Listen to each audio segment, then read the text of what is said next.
매일 저녁 8시 같은 자리, 같은 메뉴. 68세 호라비의 유일한 위로였던 분식집. 하지만 동네 소문 하나가 모든 걸 바꿔놓았습니다. 상호 어르신도 그런 말 믿으시는 거예요? 그녀의 떨리는 목소리 뒤에 숨겨진 20년의 진실.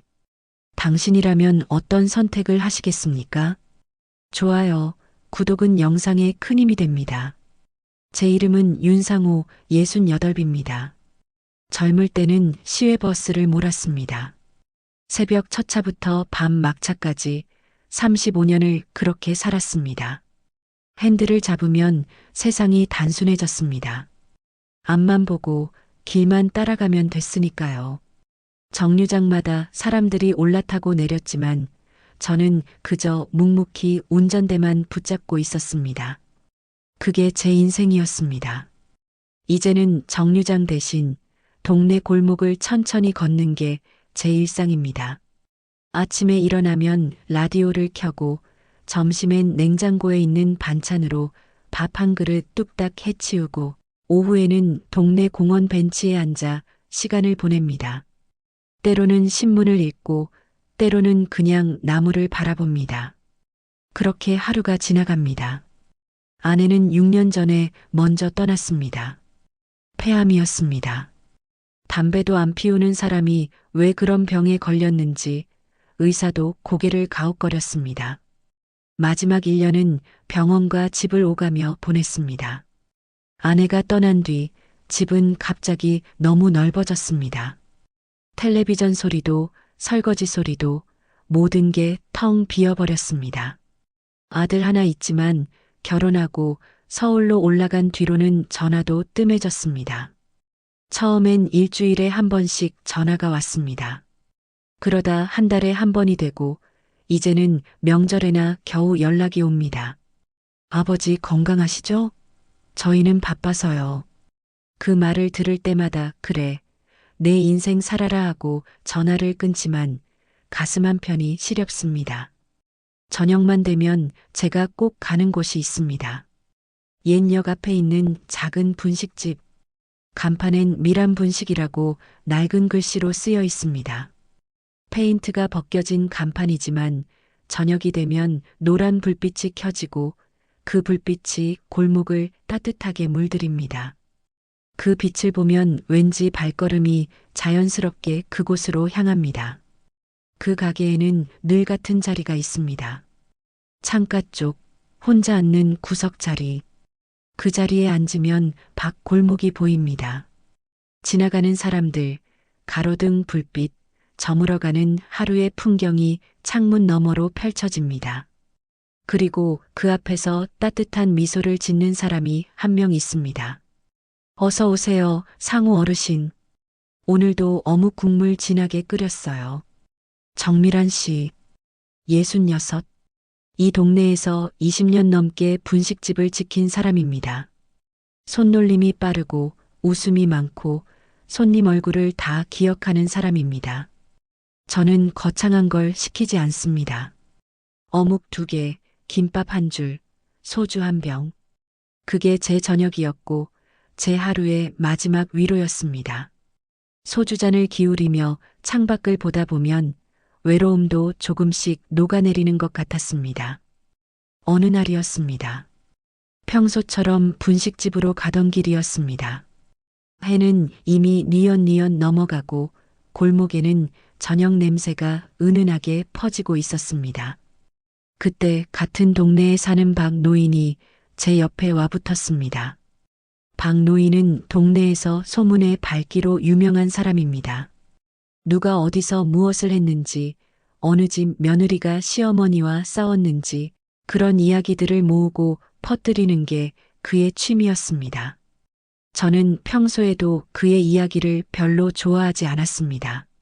하지만 동네에서 오래 살다 보면 피할 수 없는 사람들이 있는 법입니다. 상호 형님, 거기만 가지 말고 우리도 가요. 거기 좀 그렇다더만. 저는 무슨 말인지 몰라 되물었습니다. 뭐가 그렇다는 건데요? 박 노인은 주변을 한번 둘러보고 입을 쭉 내밀며 말했습니다. 마치 큰 비밀을 털어놓듯이 목소리를 낮추고 눈빛을 반짝였습니다. 에이, 모르는 척 하지 마요. 예전에 단란주점 같은 데서 일했다잖아. 돈 많은 남자들이랑 어쩌고 저쩌고 그래서 아직도 밤에 남자 손님들 붙잡고 늦게까지 있는 거라고. 형님도 조심하셔야 해요. 그런 여자들은 말이죠. 외로운 남자들 돈 뜯어내는 수법이 있다니까요. 순간 마음이 불편해졌습니다. 괜히 소주잔을 내려놓게 되더군요. 가슴 한편이 답답하고 뭐라 말해야 할지 몰랐습니다. 그건 옛날 일 아닙니까? 지금은 성실하게 장사하시는데요. 그렇게 말하려다가 입을 다물었습니다. 왠지 변명처럼 들릴 것 같았습니다. 옛날 일이고 뭐고 한번 그런 여자는 평생 그런 여잔데요. 형님은 너무 순진하셔. 세상 물정 모르시는 거야. 박 노인은 그렇게 말하고는 골목 저편으로 사라졌습니다. 저는 그 자리에 한참을 서 있었습니다. 발걸음이 무거워졌습니다. 솔직히 저는 그런 이야기를 듣고 싶지 않았습니다.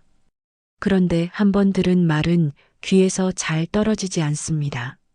마치 먹물이 물에 번지듯이 그 소문이 제 머릿속에 조금씩 퍼져나갔습니다. 아무리 떨쳐내려 해도 자꾸만 떠올랐습니다. 그날 밤 분식집에 가서도 제 눈은 미란 씨의 손놀림만 자꾸 따라갔습니다. 김밥을 마는 손, 어묵을 건지는 손, 소주잔을 놓는 손, 그 모든 동작이 갑자기 낯설게 느껴졌습니다. 정말 그런 사람이었을까? 내가 그동안 잘못 본 건가? 미란 씨는 평소처럼 웃으며 말을 걸었습니다. 오늘은 입맛이 없으신가 봐요. 김밥도 반밖에 안 드셨네요. 저는 괜히 점심을 늦게 먹어서요 하고 얼버무렸습니다. 하지만 제 마음속에는 쓸데없는 생각이 머릿속을 왔다 갔다 했습니다. 그날 밤 집에 돌아와서도 잠이 오지 않았습니다. 천장을 보며 뒤척이다가 결국 새벽녘에야 잠들었습니다.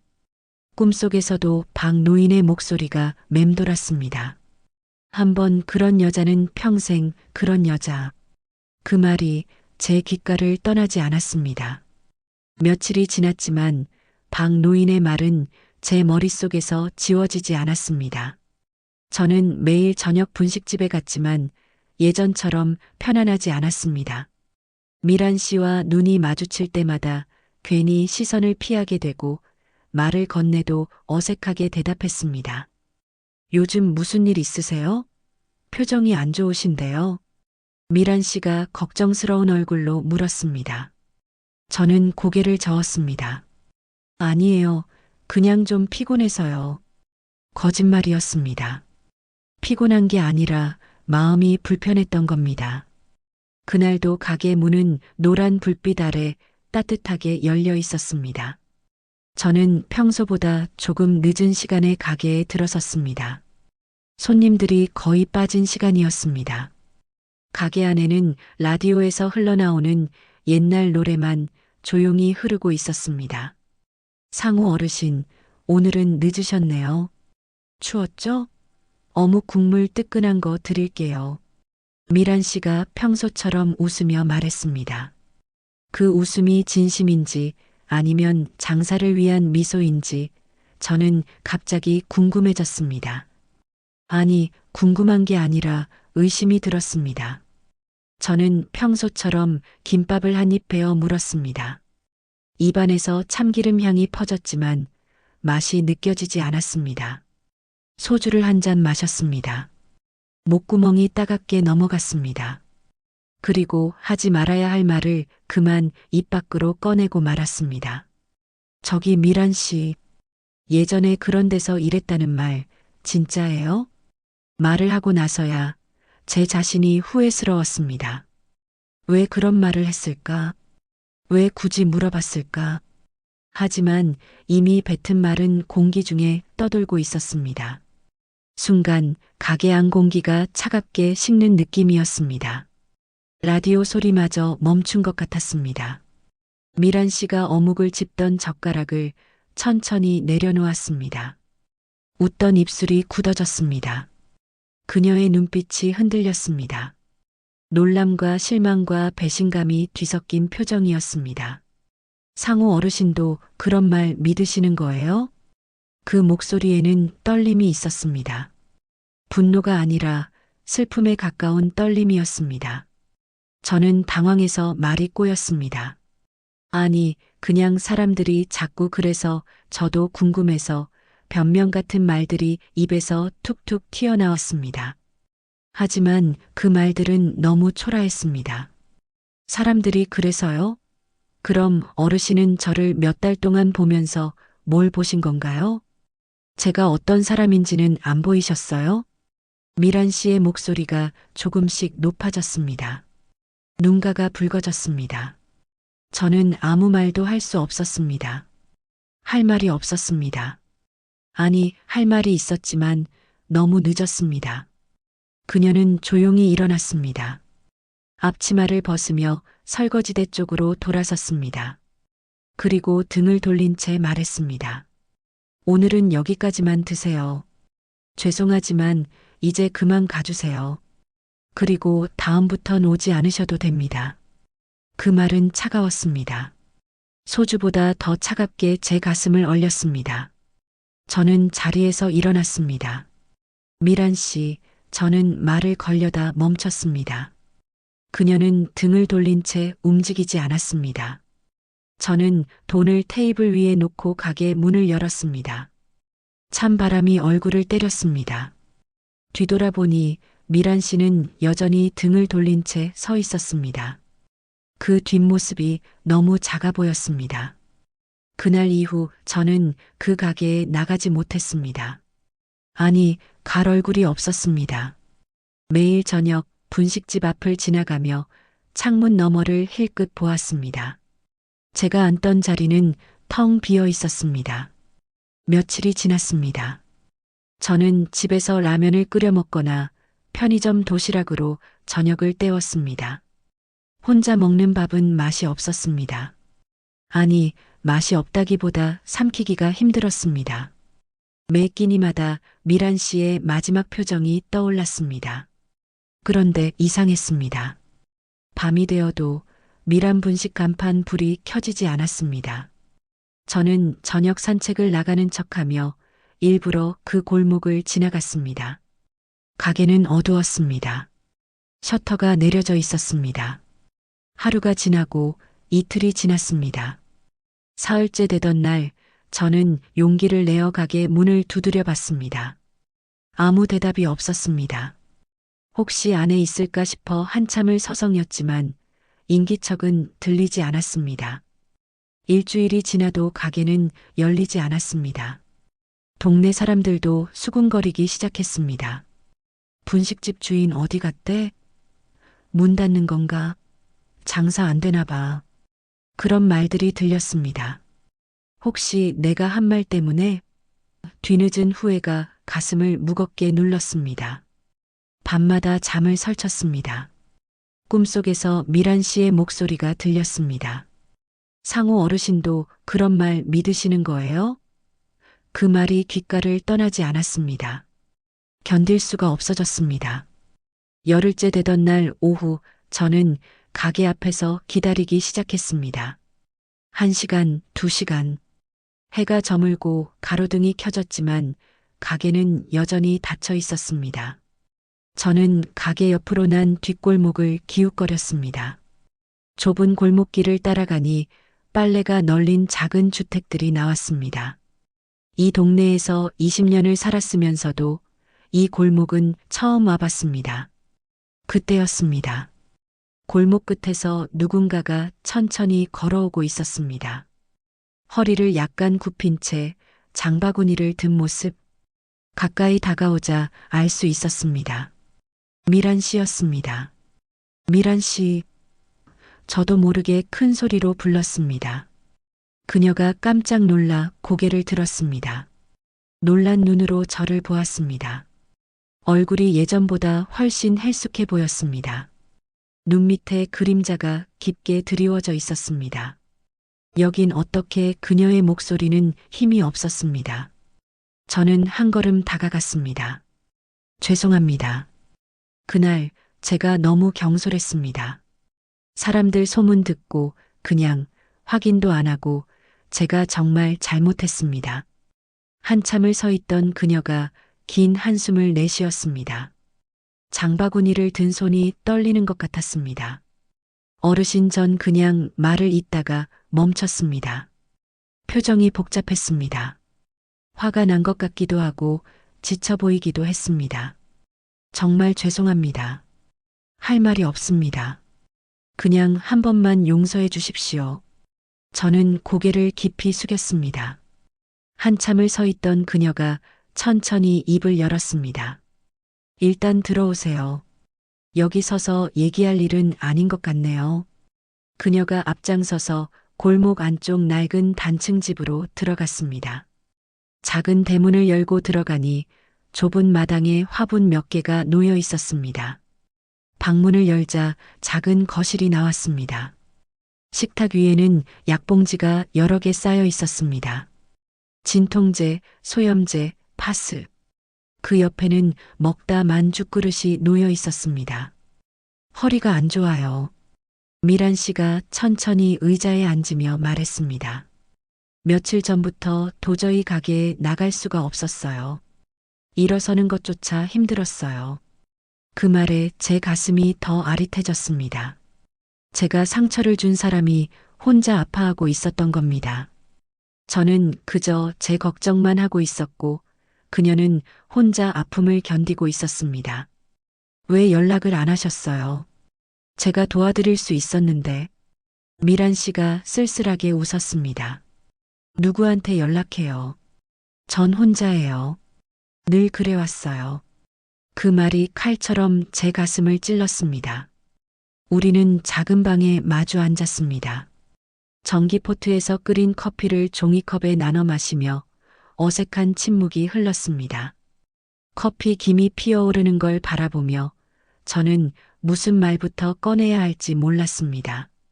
창밖으로 저녁해가 기울고 있었습니다.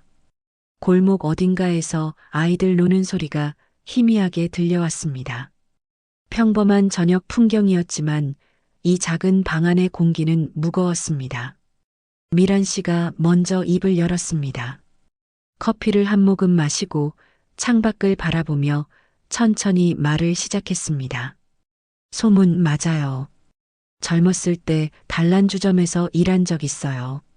저는 숨을 죽이고 그녀의 말을 들었습니다. 26살 때였어요. 남편이 도망가고 아이 하나 안고 남았을 때였어요. 딸아이가 겨우 돌 지났을 때였죠. 어느 날 아침에 일어났더니 남편은 없고 통장은 텅 비어 있었어요. 빚만 남기고 사라졌어요. 그녀의 목소리가 조금 떨렸습니다. 처음엔 식당에서 설거지했어요. 새벽부터 밤까지 일했는데 한 달에 50만 원도 안 됐어요. 아이 분유가 방세 내고 나면 남는 게 없었어요. 아이를 맡길 데도 없어서 업고 일했어요. 주인한테 욕먹으면서요. 저는 아무 말도 할 수 없었습니다. 그러다 동네 언니가 소개해줬어요. 단란주점. 그냥 술만 따라주면 된다고. 한 달에 100만 원은 벌 수 있다고. 다른 일은 구하기 어렵고 밥값이랑 아이 병원비 생각하니까 그냥 버티려고 들어갔죠. 미란 씨는 한 번 눈을 감았다 뜨며 말을 이었습니다. 술 따라주고 노래 불러주고 옆에 앉아서 이야기 들어주는 일이었어요. 손님들 손 잡아주고 웃어주는 거요. 그게 제 일이었어요. 3년을 그렇게 일했어요. 딸아이 키우려고요. 그녀가 종이컵을 두 손으로 감싸쥐었습니다. 근데요, 사람들 눈에는 전 그냥 그런 여자예요. 거기에서 나와서 분식집만 20년을 해도 예전 일이 제 꼬리표처럼 붙어 다녀요. 동네에서 20년을 성실하게 살아도 사람들은 20년 전 그 3년만 기억해요. 저는 고개를 숙였습니다. 부끄러웠습니다. 밤에 가게 늦게까지 하는 건요. 그녀가 제 쪽을 보며 말했습니다. 외로운 사람들, 그냥 말 상대해 주는 거예요. 어르신처럼 혼자 사시는 분들, 퇴근하고 집에 가기 싫어하는 직장인들, 그분들한테 따뜻한 국물 한 그릇 주고 이야기 들어주는 거예요. 그게 다예요. 그녀의 눈빛이 흔들렸습니다. 돈 더 받으려고 몸 판 적은 한 번도 없어요. 전 그냥 분식집 주인이에요. 20년 동안 김밥 말고 어묵 끓이고 그렇게 살아온 사람이에요. 근데 누가 그런 걸 믿겠어요. 그녀는 씁쓸하게 웃었습니다. 상호 어르신까지 그렇게 물어볼 줄은 몰랐어요. 몇 달 동안 매일 오셨잖아요. 제가 어떤 사람인지 보셨잖아요. 그런데도 소문이 더 믿기시더라고요. 그 말에 저는 더 이상 고개를 들 수가 없었습니다. 정말 죄송합니다. 제 목소리가 떨렸습니다. 저도 외로워서 이상한 말에 더 흔들렸나 봅니다. 제가 너무 비겁했습니다. 앞으로는 소문 같은 거 안 믿겠습니다. 제 눈으로 본 것만 믿겠습니다. 미란 씨는 잠시 제 얼굴을 바라보다가 천천히 고개를 끄덕였습니다. 그래도 이렇게 찾아와줘서 고맙네요. 사과하러 오는 사람은 처음이에요. 대부분은 그냥 멀어지거든요. 그녀가 작게 웃었습니다. 이번엔 조금 따뜻한 웃음이었습니다. 딸은 어떻게 됐어요? 제가 조심스럽게 물었습니다. 대학 보내고 결혼시켰어요. 지금은 부산에 살아요. 가끔 전화는 오는데 저도 자주 연락 안 해요. 제 과거가 딸한테 짐이 될까 봐요. 그 말을 듣는 순간 저는 제 아들 생각이 났습니다. 우리는 둘 다 자식 걱정에 혼자 사는 사람들이었습니다. 우리는 작은 방에 마주 앉았습니다. 전기포트에서 끓인 커피를 종이컵에 나눠 마시며 어색한 침묵이 흘렀습니다. 커피 김이 피어오르는 걸 바라보며 저는 무슨 말부터 꺼내야 할지 몰랐습니다. 창밖으로 저녁 해가 기울고 있었습니다. 골목 어딘가에서 아이들 노는 소리가 희미하게 들려왔습니다. 평범한 저녁 풍경이었지만 이 작은 방 안의 공기는 무거웠습니다. 미란 씨가 먼저 입을 열었습니다. 커피를 한 모금 마시고 창밖을 바라보며 천천히 말을 시작했습니다. 소문 맞아요. 젊었을 때 단란주점에서 일한 적 있어요. 저는 숨을 죽이고 그녀의 말을 들었습니다. 26살 때였어요. 남편이 도망가고 아이 하나 안고 남았을 때였어요. 딸아이가 겨우 돌 지났을 때였죠. 어느 날 아침에 일어났더니 남편은 없고 통장은 텅 비어 있었어요. 빚만 남기고 사라졌어요. 그녀의 목소리가 조금 떨렸습니다. 처음엔 식당에서 설거지했어요. 새벽부터 밤까지 일했는데 한 달에 50만 원도 안 됐어요. 아이 분유가 방세 내고 나면 남는 게 없었어요. 아이를 맡길 데도 없어서 업고 일했어요. 주인한테 욕먹으면서요. 저는 아무 말도 할 수 없었습니다. 그러다 동네 언니가 소개해줬어요. 단란주점. 그냥 술만 따라주면 된다고. 한 달에 100만 원은 벌 수 있다고. 다른 일은 구하기 어렵고 밥값이랑 아이 병원비 생각하니까 그냥 버티려고 들어갔죠. 미란 씨는 한 번 눈을 감았다 뜨며 말을 이었습니다. 술 따라주고 노래 불러주고 옆에 앉아서 이야기 들어주는 일이었어요. 손님들 손 잡아주고 웃어주는 거요. 그게 제 일이었어요. 3년을 그렇게 일했어요. 딸아이 키우려고요. 그녀가 종이컵을 두 손으로 감싸쥐었습니다. 근데요, 사람들 눈에는 전 그냥 그런 여자예요. 거기에서 나와서 분식집만 20년을 해도 예전 일이 제 꼬리표처럼 붙어 다녀요. 동네에서 20년을 성실하게 살아도 사람들은 20년 전 그 3년만 기억해요. 저는 고개를 숙였습니다. 부끄러웠습니다. 밤에 가게 늦게까지 하는 건요. 그녀가 제 쪽을 보며 말했습니다. 외로운 사람들, 그냥 말 상대해 주는 거예요. 어르신처럼 혼자 사시는 분들, 퇴근하고 집에 가기 싫어하는 직장인들, 그분들한테 따뜻한 국물 한 그릇 주고 이야기 들어주는 거예요. 그게 다예요. 그녀의 눈빛이 흔들렸습니다. 돈 더 받으려고 몸 판 적은 한 번도 없어요. 전 그냥 분식집 주인이에요. 20년 동안 김밥 말고 어묵 끓이고 그렇게 살아온 사람이에요. 근데 누가 그런 걸 믿겠어요. 그녀는 씁쓸하게 웃었습니다. 상호 어르신까지 그렇게 물어볼 줄은 몰랐어요. 몇 달 동안 매일 오셨잖아요. 제가 어떤 사람인지 보셨잖아요. 그런데도 소문이 더 믿기시더라고요. 그 말에 저는 더 이상 고개를 들 수가 없었습니다. 정말 죄송합니다. 제 목소리가 떨렸습니다. 저도 외로워서 이상한 말에 더 흔들렸나 봅니다. 제가 너무 비겁했습니다. 앞으로는 소문 같은 거 안 믿겠습니다. 제 눈으로 본 것만 믿겠습니다. 미란 씨는 잠시 제 얼굴을 바라보다가 천천히 고개를 끄덕였습니다. 그래도 이렇게 찾아와줘서 고맙네요. 사과하러 오는 사람은 처음이에요. 대부분은 그냥 멀어지거든요. 그녀가 작게 웃었습니다. 이번엔 조금 따뜻한 웃음이었습니다. 딸은 어떻게 됐어요? 제가 조심스럽게 물었습니다. 대학 보내고 결혼시켰어요. 지금은 부산에 살아요. 가끔 전화는 오는데 저도 자주 연락 안 해요. 제 과거가 딸한테 짐이 될까 봐요. 그 말을 듣는 순간 저는 제 아들 생각이 났습니다. 우리는 둘 다 자식 걱정에 혼자 사는 사람들이었습니다. 그날 밤 저는 미란 씨 집을 나서며 다짐했습니다. 이제는 제대로 도와드리자고.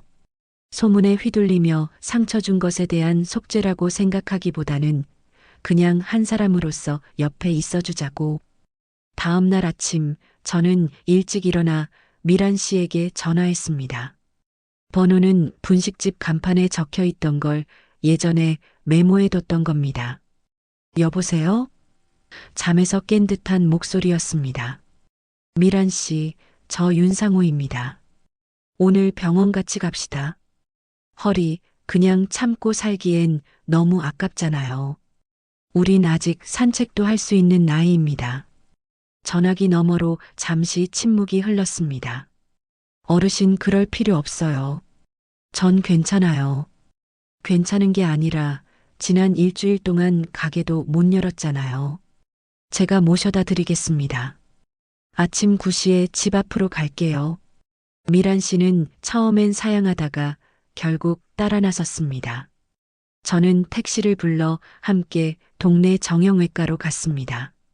대기실에서 기다리는 동안 미란 씨가 작게 말했습니다. 이렇게까지 해주실 필요 없는데. 필요 없는 게 아니라 하고 싶어서 하는 겁니다. 저는 솔직하게 말했습니다. 진료 결과는 허리 디스크였습니다. 의사 선생님이 엑스레이 사진을 보여주며 설명했습니다. 4번과 5번 디스크 사이가 좁아져 있네요. 수술까지는 아니지만 꾸준한 치료와 운동이 필요합니다. 무거운 것 들지 마시고 오래 서 있지 마세요. 제가 서서 일하는 사람인데요. 미란 씨가 난처한 표정으로 말했습니다. 그럼 당분간은 일을 줄이셔야 합니다. 물리치료 일주일에 3번씩 받으시고 이 약 드세요. 병원을 나오며 미란 씨는 걱정스러운 얼굴이었습니다. 가게를 어떻게 하지 쉬면 월세도 못 내는데. 혼자 다니기 힘들면 제가 같이 다니겠습니다. 저는 말했습니다. 물리치료 갈 때 모셔다 드리고 가게 일도 도와드릴게요. 그녀는 조금 놀란 표정으로 저를 봤습니다. 정말 괜찮으세요?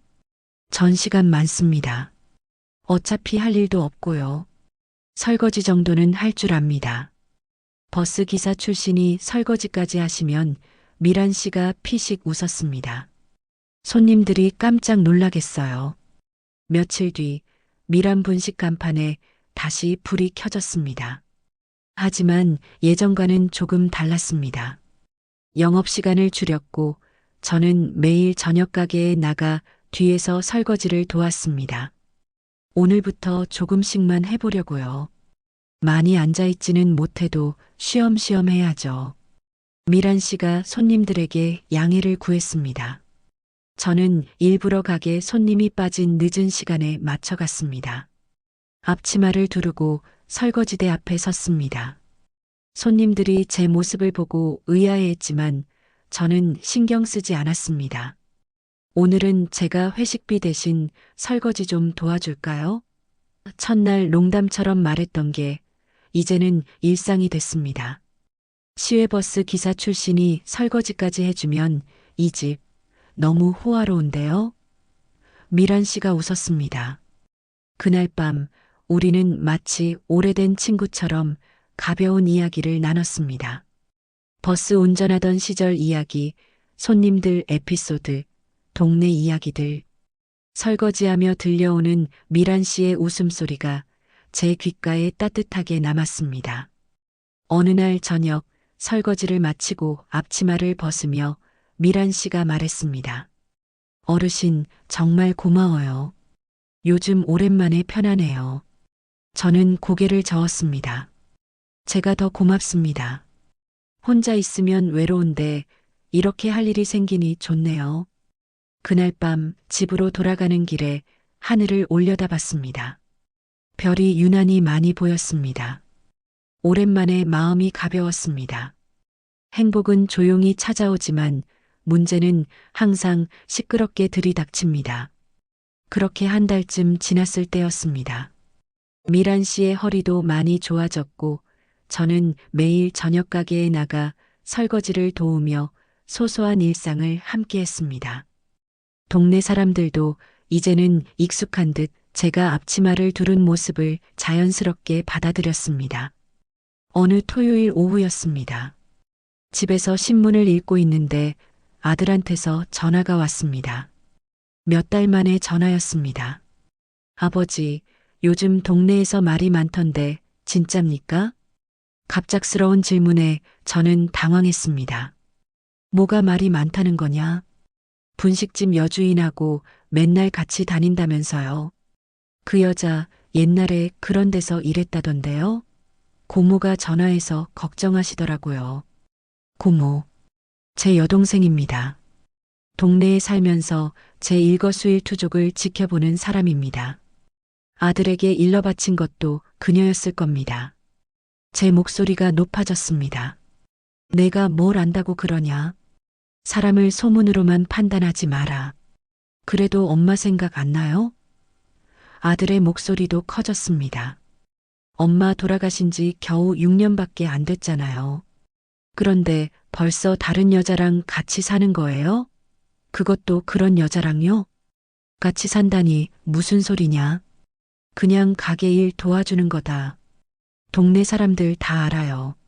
아버지가 매일 저녁 거기 가서 밤늦게까지 있다고. 그 여자 병원도 같이 가고 장도 같이 보러 다닌다고요. 저는 한숨을 쉬었습니다. 그래, 맞다. 그런데 그게 뭐가 문제냐? 전 도저히 이해 못하겠어요. 엄마가 살아계실 때는 그렇게 무뚝뚝하시더니 이제 와서 다른 여자한테는 그렇게 잘해주시네요. 그 말에 가슴이 찔렸습니다. 사실이었으니까요. 아내가 살아있을 때 저는 말이 없는 남편이었습니다. 사랑한다는 말도 잘하지 못했습니다. 그저 버스 몰고 월급 가져다 주는 게 제 역할이라 생각했습니다. 아버지는 후회 안 하세요? 엄마한테 그렇게 못해준 거? 후회한다. 저는 솔직하게 말했습니다. 매일 후회한다. 내 엄마한테 잘해주지 못한 것, 지금도 후회하고 있다. 그런데 왜 그런 여자랑? 그만해. 제가 버럭 소리를 질렀습니다. 그런 여자라고 하지 마라. 너는 그 사람이 얼마나 힘들게 살아왔는지, 얼마나 성실하게 살고 있는지 아무것도 모른다. 전화기 너머로 아들의 거친 숨소리가 들렸습니다. 저는 목소리를 가라앉혔습니다. 내 엄마도 사랑했고 지금 이 사람도 사람으로서 아낀다. 그걸 죄라고 생각하지 않는다. 내 엄마를 배신하는 것도 아니다. 그냥 남은 인생을 혼자 외롭게 살고 싶지 않을 뿐이다. 그럼 선택하세요. 아들의 목소리가 차갑게 식었습니다. 그 여자예요, 저예요. 아버지가 그 여자랑 계속 만나시면 저는 더 이상 아버지 만나러 내려가지 않을 거예요. 명절에도 안 갈 거고요. 잠시 침묵이 흘렀습니다. 제 심장이 빠르게 뛰었습니다. 굳이 둘 중 하나를 고르라면 저는 천천히 말했습니다. 난 내가 아버지 선택을 조금만 늦게라도 이해해 주길 바란다. 지금 당장은 아니어도 괜찮다. 언젠가는 알아주길 바란다. 알겠어요. 아들의 목소리는 돌처럼 굳어 있었습니다. 그럼 저희는 우리대로 살게요. 다시는 연락하지 마세요. 아들아. 뚝. 전화가 끊겼습니다. 저는 한참을 수화기를 든 채 서 있었습니다. 손이 떨렸습니다. 가슴이 답답했습니다. 그날 저녁 저는 평소보다 일찍 분식집에 갔습니다. 미란 씨는 제 표정을 보더니 물었습니다. 무슨 일 있으세요? 저는 구석자리에 앉아 모든 이야기를 털어놨습니다. 아들의 전화, 차가운 목소리, 끊어진 관계. 내가 너무 욕심이 많았던 걸까요? 혼자 살 걸 그랬나 봅니다. 미란 씨가 조용히 머리를 저었습니다. 욕심이 아니라 용기 같아요. 저라면 그 용기 못 냈을 거예요. 하지만 아들을 잃었잖아요. 아직 모르잖아요. 시간이 지나면 아드님도 이해하실 수 있어요. 우리는 말없이 어묵 국물만 한 숟갈씩 떠먹었습니다. 국물이 따뜻했지만 가슴은 여전히 차가웠습니다. 아들과의 전화 이후 저는 며칠간 멍하게 지냈습니다. 하지만 미란 씨는 제 곁에 있어줬습니다. 말은 많이 하지 않았지만 그저 옆에 있어주는 것만으로도 위로가 됐습니다. 몇 달이 지났습니다. 가을이 깊어지고 거리에 낙엽이 쌓였습니다. 그러던 어느 날 분식집 건물주가 찾아왔습니다. 미란 씨, 미안한데 이 건물이 재개발로 철거된다는 소식 들었어요? 미란 씨의 얼굴이 굳었습니다. 언제요? 석 달 뒤래요. 보상금은 얼마 안 나올 거고 다른 가게 알아보셔야 할 것 같아요. 건물주가 돌아간 뒤 미란 씨는 한참을 멍하니 앉아 있었습니다. 20년을 지켜온 가게였습니다. 딸 키우고 혼자 버텨온 공간이었습니다. 이제 여기서 장사는 그만해야 할 것 같네요. 미란 씨가 쓸쓸하게 웃으며 말했습니다. 웃었지만 눈동자는 떨리고 있었습니다. 손으로 낡은 테이블을 쓰다듬었습니다. 저는 한참을 생각했습니다. 그리고 조심스럽게 입을 열었습니다. 그럼 같이 이사할까요? 미란 씨가 고개를 들어 저를 봤습니다. 네. 어디로요? 그녀가 되물었습니다. 근처 호수 있는 마을 있잖아요. 버스 몰 때 종종 지나갔던 곳. 집값도 싸고 공기도 좋고 거기서 새로 시작해보는 거예요. 저도 모르게 그 말이 튀어나왔습니다. 하지만 후회하지 않았습니다. 오히려 마음이 분명해졌습니다. 미란 씨는 한참을 말이 없었습니다. 창밖을 보며 생각에 잠긴 얼굴이었습니다. 손가락으로 테이블을 톡톡 두드렸습니다. 저는 숨을 죽이고 기다렸습니다. 같이 이사한다는 게 그게 미란 씨가 망설이며 물었습니다. 무슨 뜻이에요? 제 뜻은요. 저는 솔직하게 말했습니다. 미란 씨와 함께 살고 싶다는 겁니다. 혼자가 아니라 둘이서요. 부부로요. 미란 씨의 눈이 커졌습니다.